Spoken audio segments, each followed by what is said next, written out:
Est-ce que tu es réveillé spirituellement? Est-ce que tu es né de nouveau? C'est-à-dire, tu as reçu le Saint-Esprit. Et est-ce que tu vis une vie de réveil? Est-ce que tu vis une vie de réveil, une vie puissante dans le Seigneur? Une vie où chaque jour est extraordinaire? La vie avec le Seigneur n'est pas monotone. Il faut bien comprendre ça, Dieu est vivant. Jésus-Christ est ressuscité. Il n'est pas resté mort. Notre Dieu est au ciel. Il fait tout ce qu'il veut. Est-ce que tu vis une vie de réveil chaque jour? Tous les matins, tu te réveilles. Très bien, physiquement. Est-ce que spirituellement, tu es comme un guerrier, prêt à combattre le péché, le mensonge, la haine, l'occultisme, la pornographie, la voyance, le spiritisme, les mauvaises pensées, l'amour de l'argent? Est-ce que tu es prêt à combattre le péché? Ou est-ce que tu te lèves le matin en te disant que encore un autre jour, vivement la fin de ce jour et le jour suivant? Il y a des chrétiens qui peuvent vivre comme ça. Ce n'est pas la vie chrétienne, ça. Non. La vie chrétienne est une vie réveillée et qui se réveille en permanence. Réveille-toi, mon âme, et loue Dieu. Pourquoi il y a des problèmes dans les églises? J'ai une des réponses. C'est à cause de l'endormissement. Si tu prêches un oreiller, faut pas t'imaginer que les gens ne vont pas s'endormir. D'accord? Debout! Pour le Seigneur, au travail! Il y a des personnes qui ont un appel pour annoncer l'évangile. Qu'elles le fassent! Vous vous rendez compte de la profondeur de cet appel? Et pas seulement d'annoncer l'évangile, de servir Dieu, de glorifier Dieu par tout un tas de dons. Cessons d'aller à l'église par habitude et allons-y en tremblant. Dieu est vivant et nous sommes des pécheurs.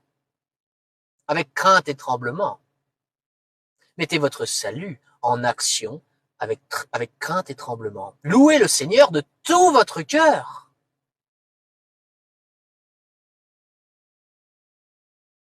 Élève-toi au-dessus du ciel, ô Dieu, que ta gloire resplendisse sur toute la terre. Dieu est réel, il te voit en ce moment. Et si tu as quelque chose à te reprocher, il le voit aussi. Si tu n'es pas en lui, si tu n'es pas chrétien authentique, je ne parle pas d'étiquette, hein, je ne parle pas de catholique, d'évangélique, d'orthodoxe, non, non, non. Je te parle de la foi. Si tu n'as pas la foi, si tu ne t'es pas repenti de tes péchés, Dieu le voit. Et si tu persistes dans cette attitude de rejet de Christ toute ta vie, tu iras en enfer. Pourquoi? À cause du péché. Le vol, le mensonge, l'hypocrisie, etc. Dieu est juste. C'est sérieux. Réveille-toi.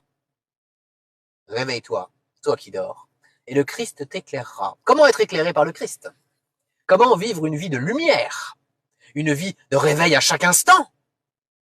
Une vie zélée pour le Seigneur, pour sa gloire?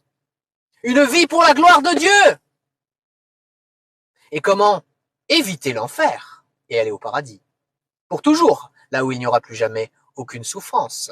Pour vivre pour la gloire de Dieu. Comment faire ça? C'est possible. Parce que Jésus-Christ, l'agneau de Dieu, a vaincu. Il est mort et il est ressuscité.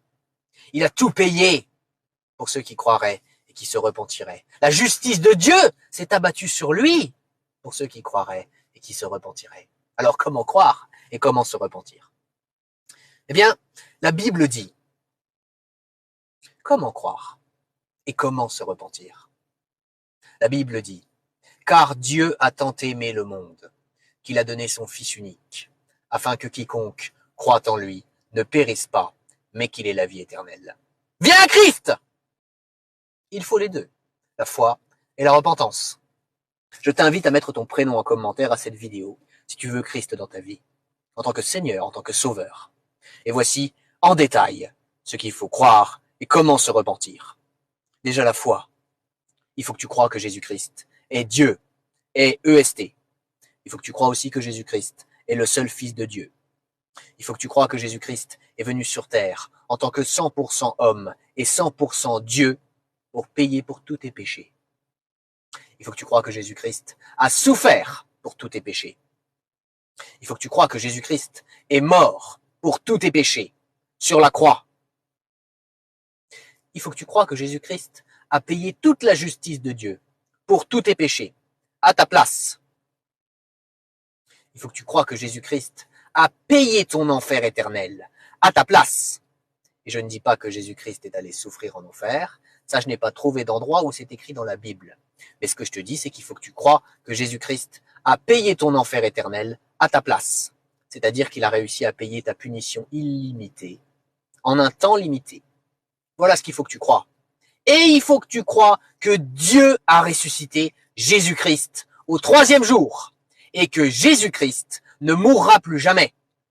Que Jésus-Christ est victorieux sur la mort, sur le monde, sur le diable, sur le péché, et qu'il vit à jamais. Que c'est bien Dieu qui a ressuscité Jésus-Christ au 3e jour. Voilà pour la foi. Et si tu as accepté de croire tout ce que je viens d'expliquer là, alors la deuxième chose qu'il faut que tu fasses, c'est la repentance. Il faut que tu pratiques une sincère repentance devant Dieu. C'est-à-dire qu'il faut que tu pries Dieu et il faut que tu lui dises combien tu regrettes de lui avoir fait du mal par tes péchés. Il faut que tu t'engages devant lui à ne plus pratiquer le péché sous n'importe laquelle de ses formes. Et il faut que tu cites tes fautes, tes péchés à Dieu, et il faut que tu lui demandes pardon.